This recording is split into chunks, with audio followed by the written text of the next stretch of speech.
ನಮ್ಮ ತಿಟ್ಟೂರು ಶಾಸಕರಾಗಿದ್ದಂಥ ನಾಗೇಶ್ ಅವರು ನನಗೆ ಭಾಳ ವಯಸ್ಸಿಂದ ಪರಿಚಯ. ಮಂತ್ರಿಯಾಗಿ ಕೆಲಸ ಮಾಡಿದರು. ಒಳ್ಳೆ ಎಜುಕೇಷನ್ ಮಿನಿಸ್ಟರ್ ಆಗಿ ಭಾಳ ಪ್ರಾಮಾಣಿಕವಾದಂಥ ಒಬ್ಬ ವ್ಯಕ್ತಿ. ನನಗೆ ಬೆಳಗ್ಗೆ ತಾನೇ ನಮ್ಮ ವಿರೋಧ ಪಕ್ಷದ ನಾಯಕರು ನನಗೆ ತಿಳಿಸಿದ್ರು ಈ ರೀತಿ ಆಗಿದೆ ಅಂತೇಳಿ. ಸೊ ಎಜುಕೇಷನಲ್ಲಿ ದೊಡ್ಡ ಶಿಸ್ತನ್ನು ತರಲಿಕ್ಕೆ ದೊಡ್ಡ ಪ್ರಯತ್ನವನ್ನು ಮಾಡಿದ್ರು. ವಿಶೇಷವಾಗಿ ನಾನು ಯಾವಾಗ ನುಣಂಕೆರೆಗೆ ಹೋಗ್ತಿದ್ದೆ, ಆ ನುಣಂಕೆರೆ ಮಠದ ಎಲ್ಲ ಕಾರ್ಯಕ್ರಮದಲ್ಲೂ ಕೂಡ ನನ್ನ ಜೊತೆ ಪಾಲ್ಗೊಂಡು ನಮಗೆ ಎಲ್ಲ ಸಂದರ್ಭದಲ್ಲೂ ಕೂಡ ಸಹಕಾರಿಯಾಗಿದ್ದರು. ಸೊ ಇವತ್ತು ಅವರ ಕುಟುಂಬ ಕೂಡ ನಾನು ನೋಡಿದೆ. ಯಾರು ಧೈರ್ಯ ಕಳ್ಕೊಳ್ಬಾರ್ದು. ಬದುಕು ಸಾವು ಯಾರ ಕೈಲೂ ಇಲ್ಲ, ಪ್ರಕೃತಿಯ ನಿಯಮ. ಸೊ ಆ ನಿಯಮದಲ್ಲಿ ನಾವೆಲ್ಲ ಕೆಲಸ ಮಾಡಬೇಕಾಗ್ತದೆ. ಆದರೆ ಅವರು ಮಾಡಿದಂಥ ಅನೇಕ ಒಳ್ಳೆಯ ಗುಣಗಳು ಇವತ್ತು ಕೂಡ ಇದೆ.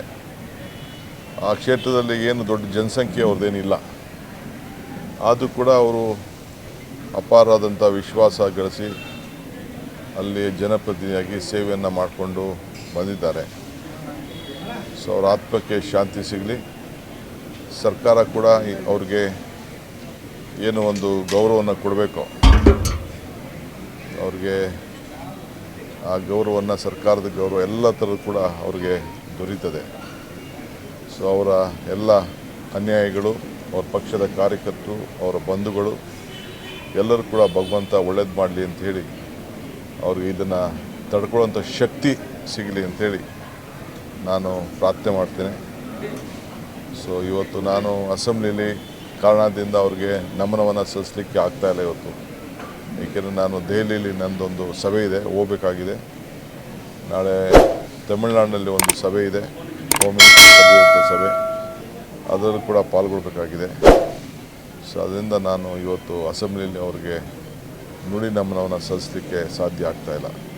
ಲೇಟೆಸ್ಟ್ ಹಾಗೂ ಇಂಟ್ರೆಸ್ಟಿಂಗ್ ಸುದ್ದಿಗಳಿಗಾಗಿ ಬಾಸ್ ಟಿವಿ ಕನ್ನಡ ಚಾನೆಲ್ನ ಸಬ್ಸ್ಕ್ರೈಬ್ ಮಾಡಿ. ಹಾಗೆಯೇ ಬೆಲ್ ಐಕಾನ್ ಪ್ರೆಸ್ ಮಾಡಿ. ಇದರ ಜೊತೆಗೆ ಫೇಸ್ಬುಕ್, ಇನ್ಸ್ಟಾಗ್ರಾಮ್, ಎಕ್ಸ್ ನಲ್ಲೂ ಮಿಸ್ ಮಾಡದೆ ಫಾಲೋ ಮಾಡಿ.